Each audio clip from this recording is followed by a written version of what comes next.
Hello दोस्तों, कैसे हैं आप सभी। उम्मीद करता हूं आप सभी बहुत ही अच्छे होंगे। तो आज के वीडियो में हम पढ़ने वाले हैं क्लास 12 रसायन विज्ञान का बहुत ही इंपॉर्टेंट टॉपिक जो बार बार बोर्ड एग्जाम में पूछ लिया जाता है, जो है कि संकर यौगिक किसे कहते हैं, या इसे हम संकुल यौगिक के नाम से भी जानते हैं, या इसे हम उपसहसंयोजक यौगिक के नाम से भी जानते हैं। तो ये क्या होता है, इसका परिभाषा क्या होता है, इसका एग्जाम्पल क्या होता है, इस वीडियो में हम समझेंगे। अब मैं आपको विश्वास दिलाता हूँ कि बहुत ही आसानी तरीके से आपको इसी वीडियो में इसका परिभाषा और एग्जाम्पल याद हो जाएगा। तो चलिए दोस्तों अपने टॉपिक को शुरू करते हैं। तो यहाँ पे हमने लिख दिया है संकुल यौगिक, यहाँ पे हमने लिखा है संकुल यौगिक है, या इसे हम उपसहसंयोजक यौगिक के नाम से भी जानते हैं, या इसे हम संकर यौगिक के नाम से भी जानते हैं, या इसे ही हम जटिल यौगिक के नाम से भी जानते हैं। तो देखिए एग्जाम में बहुत तरीके से आपसे क्वेश्चन पूछा जा सकता है, तो आपको पता होना चाहिए कि इनको 4 नामों से जाना जाता है। संकुल यौगिक को उपसहसंयोजक यौगिक के नाम से भी जानते हैं, या संकर यौगिक के या जटिल यौगिक के नाम से भी जाना जाता है। इसलिए हमने यहाँ पे चारों का नाम लिख दिया है। यदि कोई भी आता है तो आपको यही डेफिनेशन लिखना है। तो यहाँ पर तो हमने डेफिनेशन लिख दिया है, परंतु अभी आपको डेफिनेशन देखने की कोई जरूरत नहीं है, डेफिनेशन याद ही न करना है। तो देखिए इसमें बताया ये जाता है, डेफिनेशन इसका यही होता है परिभाषा, कि ऐसा यौगिक जो क्या होता है जल में घुलने पर सरल आयनों के साथ साथ जटिल आयनों में टूट जाता है, तो उसे ही हम क्या कहते हैं भैया, उसे ही हम क्या कहते हैं, संकुल यौगिक कहते हैं। समझ में आया। मतलब कोई भी ऐसा यौगिक हो, ध्यान से समझिएगा, मैं यहाँ पे लिख रहा हूँ, ध्यान से समझिएगा, कोई भी ऐसा यौगिक है। अभी आपको डेफिनेशन देखने की कोई जरूरत नहीं है, आपको डेफिनेशन यहीं से हम याद कराएंगे समझाकर ही। देखिए कहा गया ऐसा यौगिक जो क्या करता है, यदि हम इसको जल में घोलते हैं, ठीक है, यदि हम इसको जल में घोलते हैं तो ये क्या करता है, ये सरल आयनों में टूटता ही है। सरल आयनों के साथ साथ ये किसमें, जटिल आयनों में भी टूटता है।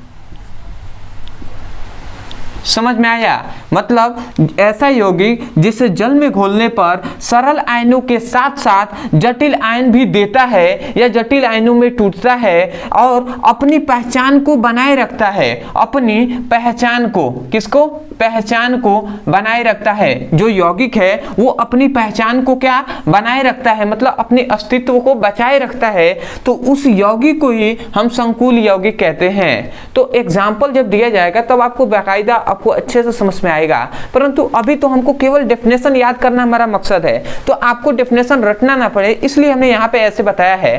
तो आप डेफिनेशन क्या कहेंगे, आप कहेंगे कि ऐसा यौगिक जिसे जल में घोलने पर सरल आयनों के साथ साथ जटिल आयन भी देता है तथा अपनी पहचान बनाए रखता है, तो उस यौगिक को संकुल यौगिक या उपसहसंयोजक यौगिक कहते हैं। तो बताइए आप इस प्रकार डेफिनेशन को बोल सकते हैं कि नहीं बोल सकते हैं। कभी भी डेफिनेशन रटने का कोई भी फायदा नहीं है, और कभी भी डेफिनेशन को रटना नहीं, उसको समझना चाहिए। जब एग्जाम्पल दिया जाएगा तो ये सभी आपको बातें हैं, ये आपको समझ में आएगा। पहले एक बार मैं अंत में एक बार और डेफिनेशन को बोल रहा हूं, आप ध्यान से सुनिए और वही बात यहाँ पे लिखिए। हमने क्या कहा, हमने कहा कि ऐसा यौगिक, ध्यान से समझिएगा, हमने क्या कहा कि ऐसा यौगिक जिसे जल में घोलने पर सरल आयनों के साथ साथ जटिल आयन भी देता है, अर्थात अपनी पहचान बनाए रखता है, तो उस यौगिक को संकुल यौगिक कहते हैं। और यही बात हमने डेफिनेशन में भी लिखा है कि वे यौगिक जो जल में घुलकर सरल आयनों के साथ साथ जटिल आयन भी देते हैं, अर्थात अपनी पहचान बनाए रखते हैं, तो उसे हम संकुल यौगिक कहते हैं। तो आशा करते हैं कि आपको डेफिनेशन समझ में भी आया होगा और याद भी हो गया होगा यहाँ से। अब यदि हम एग्जाम्पल से बात करें कि क्या इसमें बताया गया, एग्जाम्पल से यदि हम समझते हैं तो देखिए, यदि हम यहाँ पे एक सबसे पहले तो एक हम यौगिक ले लेते हैं, जो हम ले रहे हैं K4FeCN का होल 6, ठीक है। इसको यदि हम जल में क्या करते हैं, इसको घोलते हैं, तो ये क्या होता है 4K प्लस FeCN का होल 6 4 माइनस में टूट जाता है। देखिए ये हमने एक यहाँ पे एग्जाम्पल लिया है, अब आपको ध्यान से समझना है। हमने यहाँ पे एक यौगिक लिया, ये क्या है भैया, पोटेशियम फेरोसाइनाइड है। क्या है, पोटेशियम फेरोसाइनाइड, पोटेशियम फेरोसाइनाइड है। ठीक है, तो नाम को आपको याद रखना है, ये पोटेशियम फेरोसाइनाइड है। अब यदि हम इसको जल में जैसे ही हम घोलते हैं, हमने क्या कहा कि कोई भी यौगिक लेंगे, ये एक प्रकार का यौगिक ही है, तो इसको यदि हम जल में घोलते हैं तो ये देखिए, ये सरल आयनों के साथ साथ जटिल आयनों में टूटता है। ये कैसा आयन है भैया? तो ये है सरल आयन। ठीक है, और ये कैसा आयन है? ये तो सरल आयन है 4K+, और ये किस में टूटा? तो जटिल आयनों में टूटा है, जटिल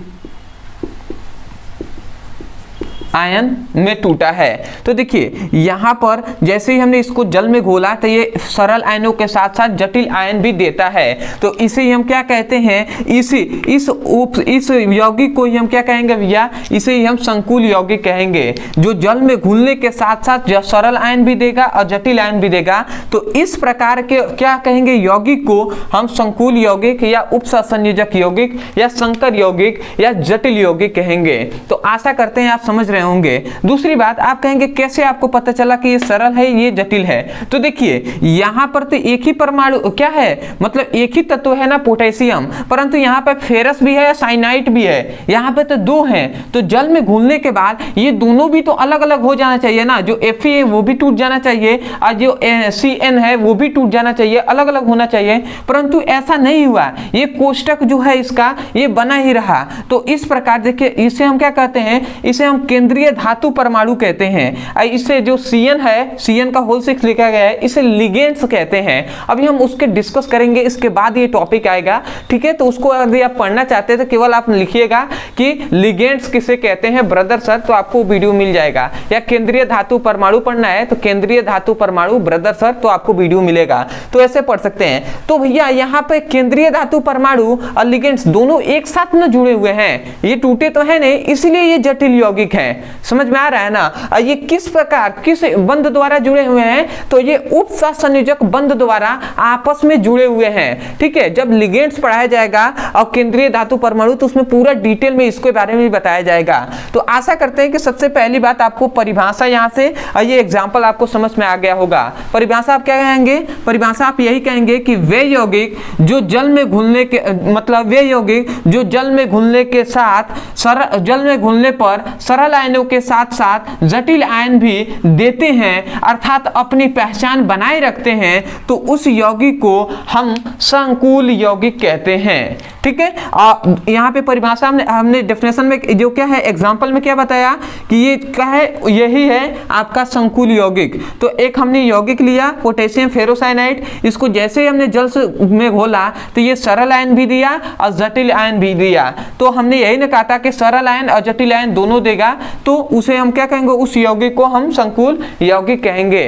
तो आशा करते हैं कि आपको पूरा डिटेल में आपको समझ में आया होगा कि संकुल यौगिक और जो उपसंयोजक यौगिक ये सभी क्या होते हैं। तो मैं यही कहूंगा, यदि आपको समझ में आया है तब जाकर आप चैनल को सब्सक्राइब कर लीजिएगा, वीडियो को लाइक कर दीजिएगा। अदरवाइज बहुत से ऐसे स्टूडेंट हैं जो चाहते हैं क्लास 10th का या क्लास 12th का फिजिक्स और केमिस्ट्री का चैप्टर वाइज सीक्वेंस में एक एक करके हमें वीडियो मिले और वहां से मैं अपने पूरे चैप्टर का फिजिक्स और केमिस्ट्री की पढ़ाई कर सकूं। तो यदि आप भी पढ़ना चाहते हैं तो आप या तो चैनल के प्लेलिस्ट में चले जाइए, वहां से पढ़ाई कर लीजिए, या आपके सुविधा के लिए आपको एक नंबर यहाँ पे नीचे दिया जा रहा होगा, इस नंबर पे आप व्हाट्सएप करके यहाँ से क्लास 12th का फिजिक्स और केमिस्ट्री का प्लेलिस्ट पा सकते हैं। और उस प्लेलिस्ट पर 2 लिंक आपको दिए जाएंगे फिजिक्स और केमिस्ट्री का, उस लिंक पर क्लिक करके आप फिजिक्स और केमिस्ट्री का चैप्टर वाइज सीक्वेंस में एक एक करके वीडियो मिल जाएगा, वहां से उसकी पढ़ाई भी कर सकते हैं। तो आशा करते हैं आप समझ गए होंगे। तो चलिए दोस्तों, आज के लिए इतना ही, मिलते हैं एक नए टॉपिक के साथ, तब तक के लिए धन्यवाद। जय हिंद, जय भारत।